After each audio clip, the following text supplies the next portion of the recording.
A crazy start to day 3 already for your Seattle Seahawks as they've made some trades. We have our first pick of the day, and let's set the scene and tell you everything that's gone on. Seattle trading picks left and right, and the most notable was moving on from Sam Howell after the draft pick of Jalen Milroe last night. That meant that Seattle had 5 QBs in their quarterback room. We heard John Schneider say within the last week or so that they were taking calls on Sam Howell, that there was some interest from some other teams in acquiring the Seahawks backup quarterback. He is headed to Minnesota now, and this is what Seattle was able to do. They sent him to Minnesota, and they were able to move up from 172 to 142 with the draft trade pick swap that happened here. And going into the draft, this is what the QB room looked like for Seattle. All signs pointed to that Drew Lock was going to be the new QB2 and not Sam Howell after they signed him over from the New York Football Giants. And history tells us that Seattle typically likes to keep 2 quarterbacks on the 53-man roster. So last night, I don't know how Drew Lock was feeling, if he was starting to panic with 5 quarterbacks in that QB room, but now he's got to be feeling a lot better about this situation that Sam Howell is out of the picture now, and you have Lock there, you have Milroe, and with spending a high pick on Milroe and going out there to sign Drew Lock, maybe we see Seattle do something different where they keep 3 quarterbacks on the roster, especially with the talk of Jalen Milroe in his positional flexibility that he might provide, and Drew Lock could be your true QB2 for now until Milroe is fully ready to take the reins from there. Sam Howell, it was a rough go for him in Seattle. We saw a small sample size when he stepped in for Geno Smith in the Green Bay game. He did not play well. He had his struggles in training camp, and I think Seattle saw everything they needed to see, that Sam Howell was not going to be that guy. If they had any confidence in him whatsoever, he would have played last season. They would not have brought in Sam Darnold and Drew Lock and Jalen Milroe if they did. To me, I understand where they're coming from here. I don't think it was a bad idea to count your losses and move on from Sam Howell and move up while you can. So let's ask you, before we dive into Rylie Mills and get to know him a little further, do you like the trade of Sam Howell? Y for yes, N for no. This pick swap allowed Seattle to move up. What do you think of this deal? Y for yes, N for no. Chime in the comments section. Tell us what you think of this trade. I like it.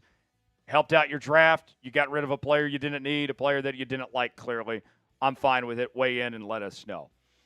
Now, let's tell you more about Rylie Mills, the draft pick for Seattle at 142, the defensive tackle from Notre Dame.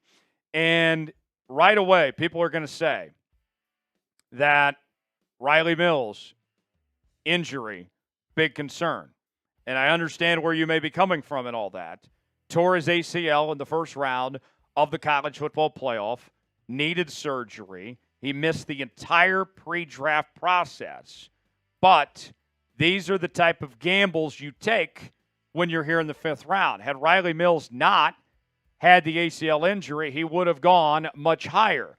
And you look at the defensive line situation for Seattle with having Byron Murphy, Leonard Williams, along with Jaron Reed, there's not a need for Rylie Mills to play right away. He can get this ACL right, and then whenever he's fully ready to return, whether that's the start of the season or the halfway point, whatever it may be, then you go from there. I think that you can take this type of chance at this point in the draft because when you look at the details on Rylie Mills, all of it sounds good except for the injury. He's a team captain. He's a heck of a leader. We mentioned that he had that season-ending injury in the college football playoff. His doctors would not allow him to travel because of the injury. You know what he did? He wanted to be with his team as a team captain. He rented an RV to the Orange Bowl to be there for his teammates. How incredible is that? A powerful athlete with quickness to match the great intangibles. He does struggle with a bit of leverage, reacting to blocks. He rarely misses tackles. Only one missed tackle this past season, 7 in his entire career. He's got a good first step. His bursts are nice. He's got a high motor. He flashes some shedding ability. A second-team All-American this past season. He was a 3-tech at Notre Dame. Could play the 5-tech, too, at his size as well. I like the pick for Seattle here. You're taking a chance on somebody that it's really only the injury that's holding him back. We know he's a good football player. Let him get healthy and then go from there. How would you grade the pick of Rylie Mills? It's our pinned comment today. Chime in. Let us know what you think. Type A, B, C, D, or F. I'm going to go with about a B+ here. Just because of the injury there, I can't fully justify giving it an A. But I think this is one where you're saying, all right, yeah, let's see what he's got. This is the type of chances you take late in the draft, and this could be very rewarding down the line if he can get fully healthy. Grade the pick and let us know.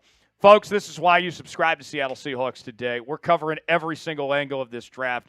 We've been live for 3 straight days.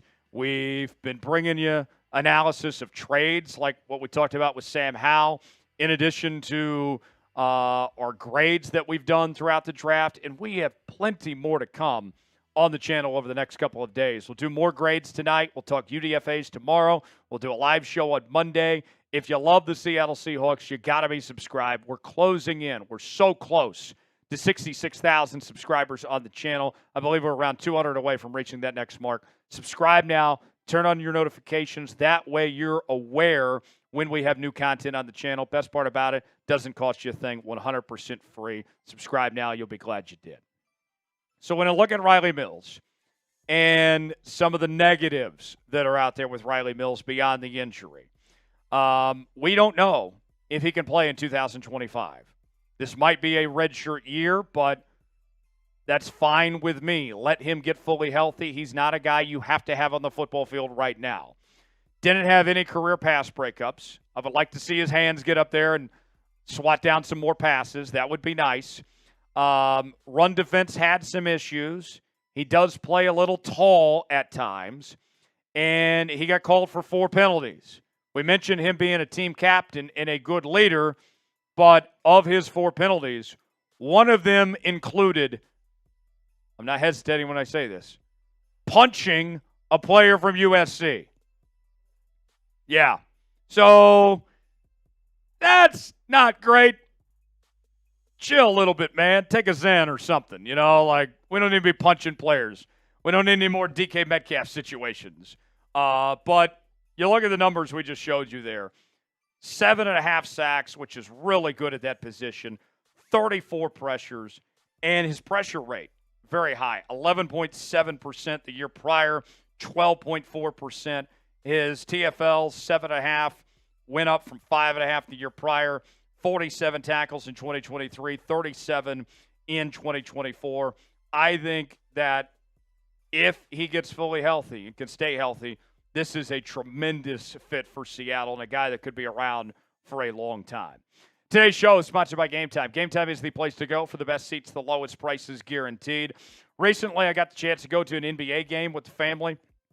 We got our tickets on short notice, and we saved. As the tickets go down, the closer it gets to when the event starts. Maybe you want to go to a Mariners game. Maybe you want to go see the Storm or the Sounders. You choose the event you want to go to. They got the prices listed. See if you like that seat or not. And then you're checking out on Game Time with Apple Pay, Google Pay, Venmo, all major credit card providers.